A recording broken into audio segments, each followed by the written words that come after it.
નમસ્કાર નમસ્કાર નમસ્કાર મારા વાલા વિદ્યાર્થી ભાઈ બહેનો, હું કનુભાઈ ગોરીજી આપ સૌ વિદ્યાર્થીઓનું હાર્દિક સ્વાગત કરું છું.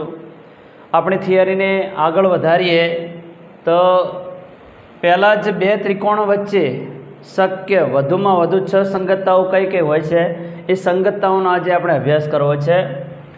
ત્રિકોણ એબીસી અને ત્રિકોણ XYZ વચ્ચે શક્ય 6 એક સંગતતાઓ. કોઈ પણ બે ત્રિકોણો જે છે એની અંદર બંને ત્રિકોણો વચ્ચે વધુમાં વધુ 6 એક સંગતતાઓ શક્ય હોય. કારણ કે આપણને ખબર છે કે ત્રિકોણને જે ટોટલ જે 6 અંગો છે એની અંદર જે 3 શિરોબિંદુઓ છે એના આધારે આપણે સંગતતાઓ નક્કી કરતા હોઈએ છીએ.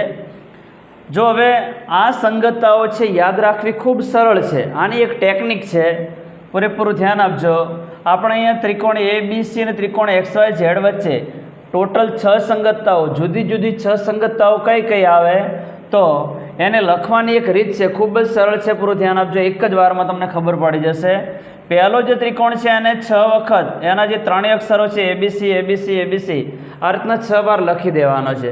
પછી શું કરવાનું છે કે અહીંયા જે પણ બીજો ત્રિકોણ XYZ છે એના 3 અક્ષર છે એને દરેક બબ્બેની સામે પહેલા નંબરની અંદર X, બીજા નંબરમાં પણ X, આ રીતના લખી દો. હવે પહેલા બેમાં XX લખ્યો છે તો બીજા બેમાં YY લખી દો. અહીંયા Y, અહીંયા પણ Y, બરાબર. ત્રીજો અક્ષર Z બાકી છે એ 5મા 6માં લખી દો. અહીંયા જે Z છે એની સામે Z, એની સામે Z. તો આવું લખતા આવડી જાય તમને. પહેલા બેની અંદર આપણે XX લખીશું, બીજા બેમાં YY, ત્રીજા બેમાં ZZ. પહેલાં એની સામે જ. હવે શું કરવાનું છે જો વિદ્યાર્થી મિત્રો, આપણી પાસે ટોટલ 3 અક્ષરો છે. એની અંદર X તો આવી ગયો. કયા બે અક્ષર બાકી રહ્યા તો Y અને Z. તો બીની સામે Y લખો, સીની સામે Z લખો, અથવા તો બીની સામે Z લખો તો અહીંયા Y લખવાનું. બરાબર, અરસપરસ લખી શકાય. હવે બીજાની અંદર શું કરવાનું છે, આ બેને ફેરવી દેવાના છે, અદલા બદલી કરી દેવાની. Z અહીંયા લખી દો, Y અહીંયા લખી દો, એટલે સંગતતા તરત જ જુદી બની જશે. બરાબર.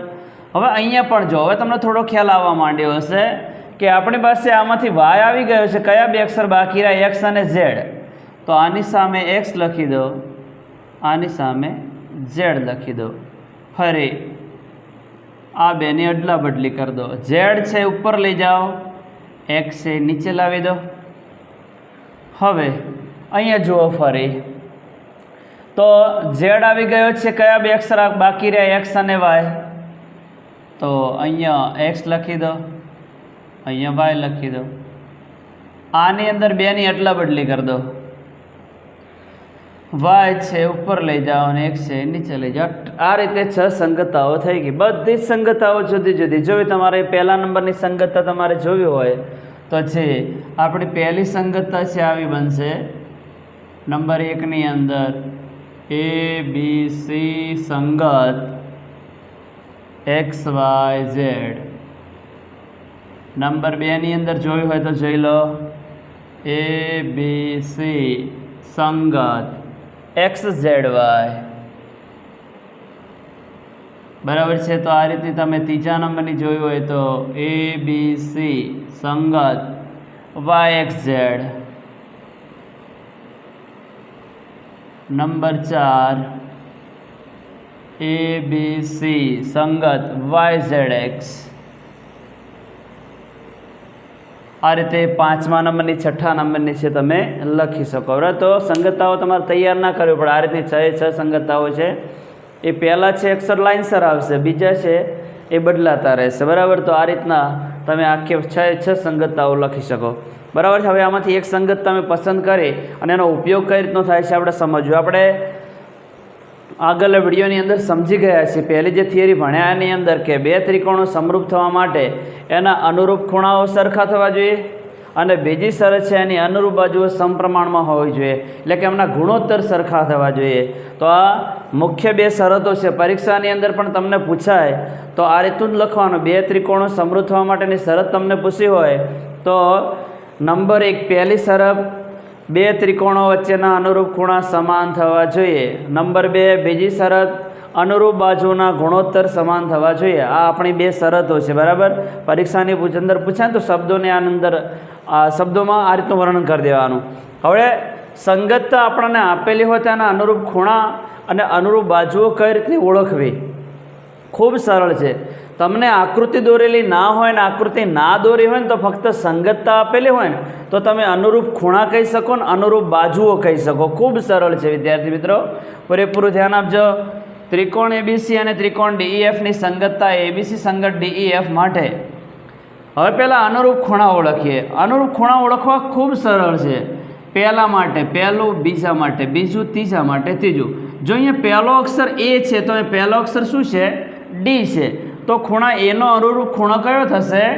ડી થશે. પછી અહીંયા બીજો અક્ષર બી છે તો અહીં બીજો અક્ષર ઈ છે, તો બીનો અનુરૂપ ખૂણો કયો થશે? ઈ. હવે તમને ખ્યાલ આવી ગયો હશે. અહીંયા ત્રીજો ખૂણો સી છે તો એ ત્રીજો ખૂણો એફ છે, એફ છે, તો સીનો અનુરૂપ ખૂણો કયો થશે? એફ. ખૂબ જ સરળ. આ રીતના તમને સંગતતા આપેલી હોય તો તમે અનુરૂપ ખૂણા અને અનુરૂપ બાજુઓ છે મેળવી શકો. બાજુઓની વાત કરીએ. ચલો, પહેલી એ બી બાજુ છે તો એ બીની અનુરૂપ બાજુ કઈ થશે? તો એ બીની અનુરૂપ બાજુ ડીઈ થશે. પહેલા બે અક્ષર ઉઠાવો. અહીંયા પહેલા બે અક્ષર એ બી છે તો એ પહેલા બે અક્ષર શું છે? ડીઈ છે. તો એ બી ભાગ્યા ડીઈ, એ બીની અનુરૂપ બાજુ કઈ થશે? ડીઈ થશે. હવે પહેલો અક્ષર છોડી દો તો બીસી અહીંયા આવશે ઈએફ, તો બીસીના છેદમાં ઈએફ, બીસીની અનુરૂપ બાજુ કઈ થશે? ઈએફ થશે. અને હવે છેલ્લે શું કરવાનું? છેલ્લા બે અક્ષર અહીંયા એ અને સી દ્વારા એસી બનશે, ડી અને એફ દ્વારા ડીએફ બનશે. એસી ભાગ્યા ડીએફ. ખૂબ જ સરળતાથી તમે આ રીતના અનુરૂપ ખૂણા અને અનુરૂપ બાજુઓ છે એ મેળવી શકો. હા, જો ક્રમ બદલાય તો બાજુઓ પણ એને અનુરૂપ પ્રમાણે જ બદલાય. ધારો કે આની અંદર હું એ બી સી છે, એની અંદર સીબી એ લખું. જો ધ્યાન આપજો, ખૂબ જ સરળતાથી એબીસી સંગત ડીઈએફ. જો આનો ક્રમ બદલી દઈએ, ધારો કે એબીસી છે એની જગ્યાએ હું સીબીએ લખું, સીબીએ, તો સામે જે અનુરૂપ સામે આ ત્રિકોણ છે એના પણ અક્ષરો તમારે બદલી દેવા પડશે. અહીંયા સીને અનુરૂપ શું હતો? એફ હતો. પછી બીને અનુરૂપ ઈ હતો અને એને અનુરૂપ ડી હતો. તો શું બની ગયું? એફ ઈ ડી બની ગયું. શું બની ગયું? સી બી ઈ ને એની જગ્યાએ એફ ઈ ડી બન્યું. અનુરૂપ ખૂણા પણ એના એ રહે. સીને અનુરૂપ ખૂણો એફ, અહીંયા બીને અનુરૂપ ખૂણો ઈ અને એને અનુરૂપ ખૂણો ડી. એ એમના એમ જ રહેશે, બરાબર.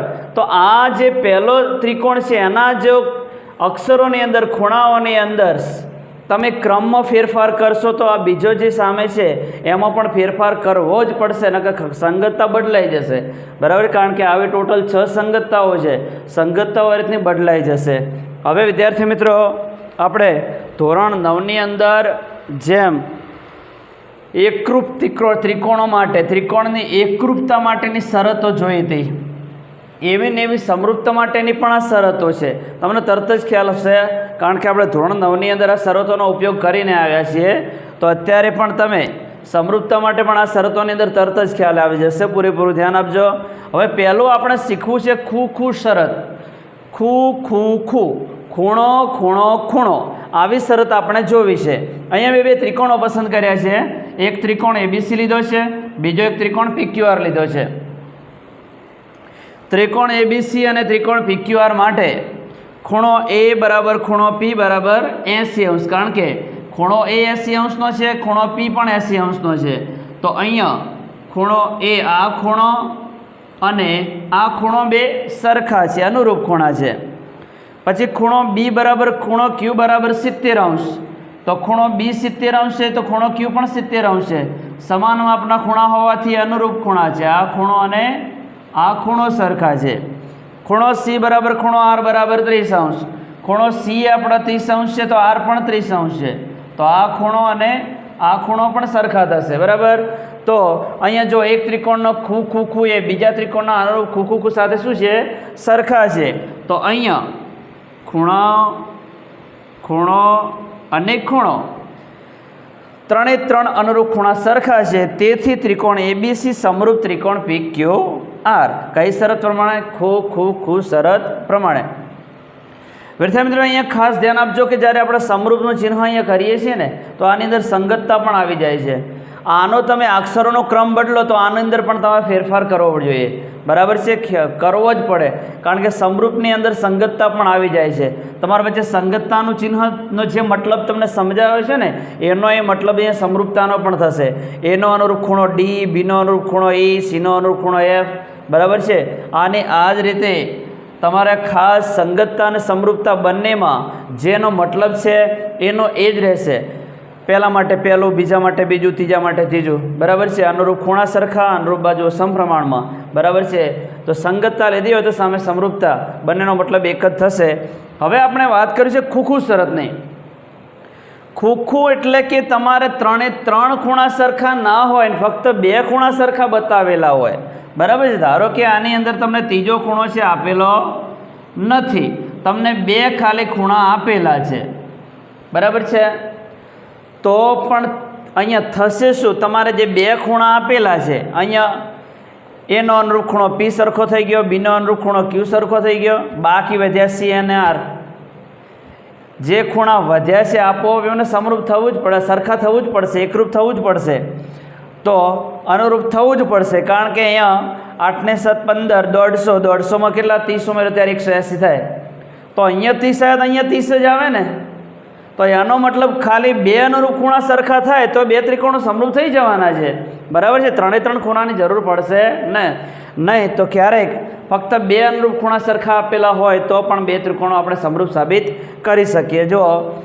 જો કોઈ એક ત્રિકોણના બે ખૂણાઓ અનુરૂપ બીજા ત્રિકોણના બે ખૂણાઓને સમાન હોય તો બે ત્રિકોણો સમરૂપ છે. એટલે બે ત્રિકોણના અનુરૂપ બે ખૂણાની જોડ પણ સરખી હશે તો બે ત્રિકોણ સમરૂપ સાબિત થઈ જશે. હવે વાત કરી છે બા શરત. અનુરૂપ એક ત્રિકોણની અનુરૂપ ત્રણ બાજુઓ બીજા ત્રિકોણની અનુરૂપ એક ત્રિકોણની ત્રણ બાજુઓ બીજા ત્રિકોણની અનુરૂપ ત્રણ બાજુઓ સાથે સમપ્રમાણમાં હોય તો બે ત્રિકોણો સમરૂપ સાબિત થઈ જાય. તો ત્યાં ખૂણાનો ઉલ્લેખ કરવાનો આવતો જ નથી. ત્રિકોણ માટે એકલા ખૂણાઓ દ્વારા પણ બે ત્રિકોણો સમરૂપ સાબિત થઈ જાય છે ખૂ શરતના આધારે. અને એકલી બાજુઓ સમપ્રમાણમાં આવેલી હોય ને તો પણ બે ત્રિકોણો સમરૂપ સાબિત થઈ જાય. બંને શરતો ત્રિકોણ માટે સ્વતંત્ર છે. અલગ અલગ તમે શરતનો ઉપયોગ કરી શકો, બીજા બહુકોણ માટે નહીં થાય. મેં તમને આગળ થિયરીમાં વાત કરી દીધી છે કે ત્રિકોણ માટે બંને શરતો સ્વતંત્ર છે. એકલા ખૂ આપેલા હોય તો પણ બે ત્રિકોણો સમરૂપ થઈ જાય. એકલી બા શરતનો ઉપયોગ થતો હોય, અનુરૂપ બાજુઓ સમપ્રમાણમાં હોય તો પણ ખૂણાઓની જરૂર ના પડે, ખૂણાઓ આપોઆપ સરખા થઈ જ જાય. તો બરાબર છે. તો આ શરત પણ એક સ્વતંત્ર રીતે આનો ઉપયોગ કરીએ આપણે.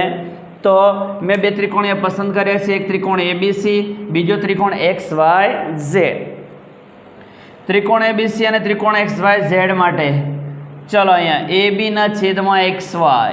AB બરાબર આપણી પાસે 3 છે, XY બરાબર 6 છે. 3/6. અહીંયા છેદ તમે ઉડાડો, 3 × 3, 3 × 2 = 6, તો આપણને 1/2 મળશે. પછી BC છેદમાં YZ.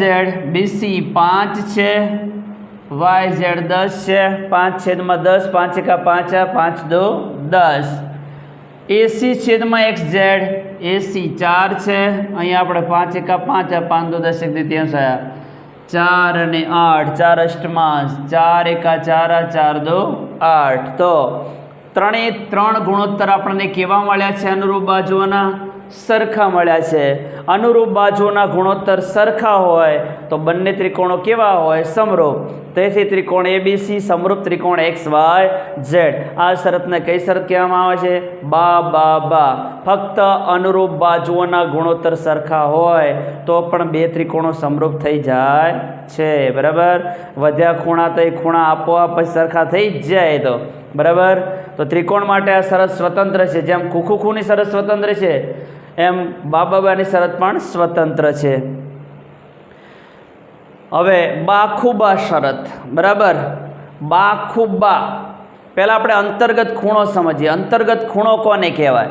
તો બે બાજુઓની વચ્ચે જે ખૂણો આવેલો હોય એને અંતર્ગત ખૂણો કહેવાય. ધારો કે AB બાજુ છે અને AC બાજુ છે, આ બંનેની વચ્ચે આ 30° જે ખૂણો આવેલો છે એને આ બે બાજુઓ માટે શું કહેવાય? અંતર્ગત ખૂણો કહેવાય.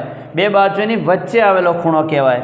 અહીંયા પણ DE અને DF વચ્ચેનો અંતર્ગત ખૂણો કયો કહેવાશે? D, એટલે કે 30° જે ખૂણો આપેલો છે એ. બરાબર છે. હવે ધ્યાન આપજો. ત્રિકોણ ABC અને ત્રિકોણ DEF માટે EB છેદમાં DE બરાબર 2/3. AB ના છેદમાં DE લઈએ. AB અહીંયા 2 છે, DE 3 છે. બરાબર છે. તો અંશમાં 2/3. બરાબર છે. 2/3 મળ્યા છે. બીજું ખૂણો A અને ખૂણો 30 માપ સરખા છે, એટલે ખૂણો A બરાબર D બરાબર 30°. જો અહીંયા આ બાજુ અને આ બાજુ સમપ્રમાણમાં થઈ ગઈ, આ ખૂણો અને આ ખૂણો સરખા થઈ ગયા. હવે ત્રીજી બાજુ AC છેદમાં DF. AC 4 છે, DF 6 છે. 2 દુ 4, 2 તરી 6, તો 2/3 મળ્યા છે. તો આ બાજુ અને આ બાજુ બંને કેવી થઈ ગઈ? સમપ્રમાણમાં થઈ ગઈ. ગુણોત્તર એમના સરખા છે. તો બે બાજુઓના ગુણોત્તર સરખા હોય ને એમનો અંતર્ગત ખૂણો સરખો હોય તો બંને ત્રિકોણો સમરૂપ હોય. અહીંયા બે બાજુઓ જે છે સમપ્રમાણમાં છે અને એમનો અંતર્ગત ખૂણો છે બંનેની અંદર કેવો છે? સરખો છે. તેથી ત્રિકોણ ABC સમરૂપ ત્રિકોણ DEF. કઈ શરત પ્રમાણે? બાખુબા. બરાબર છે. આની અંદર આપણે બા સાબિત કર્યું તો, જો મેં લખ્યું નહોતું પણ તમને ખ્યાલ આવી ગયો હશે. બા. હવે વાત કરી છે કાકબા શરત. આની અંદર થોડોક ફેરફાર કરેલો છે બાખુબાની અંદર. બરાબર. કાકબા શરત સમજીએ છો. ત્રિકોણ PQR ને ત્રિકોણ XYZ માટે અહીંયા મેં કાટકોણ ત્રિકોણો પસંદ કરે, કારણ કે આ શરત કાટકોણ ત્રિકોણો માટે જ છે. PQR XYZ. બરાબર. હવે જુઓ, ખૂણો Q બરાબર ખૂણો Y બરાબર 90°. એટલે કે અહીંયા કાટખૂણા કેવા છે? સરખા છે. કાટખૂણા સરખા. પછી PR છેદમાં XZ. PR 5 છે, XZ 10 છે. 5 છેદમાં 10, 5 એકા 5, 5 દુ 10. હવે આ આપણો કર્ણ છે. શું છે? જે ખૂણો કાટખૂણો એની સામેની બાજુને કર્ણ કહેવાય. તો અહીંયા કર્ણ જે છે એમનો ગુણોત્તર 1/2 મળ્યો. હવે કાટખૂણો બનાવતી જે બે બાજુઓ છે એમાંથી એક જોડ લેવાની છે આપણે. કાં તો PQ છેદમાં XY લેવાના અથવા તો QR છેદમાં YZ. તો અહીંયા QR છેદમાં YZ. QR આપણી પાસે 4 છે, YZ 8 છે. 4 છેદમાં 8, 4 એકા 4, 4 દુ 8, તો કેટલા આવ્યા? 1/2. તો એક બાજુનો ગુણોત્તર, ગમે તે એક બાજુનો ગુણોત્તર. તો આ રીતના બધું સરખું આવતું હોય.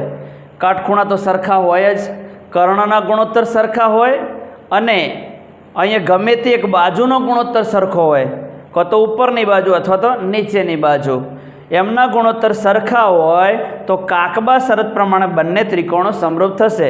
તેથી ત્રિકોણ PQR સમરૂપ ત્રિકોણ XYZ. તો વિદ્યાર્થી મિત્રો, આ હતી સમરૂપતા માટેની શરતો. બરાબર. હવે આના પછીના ભાગમાં જે પણ થિયરી બાકી રહી છે એ વ્યવસ્થિત તમને હું સમજાવીશ. બરાબર છે. આ થિયરી અત્યારે આટલે રાખીએ. Thank you very much. ખૂબ ખૂબ ધન્યવાદ. જય મા સરસ્વતી.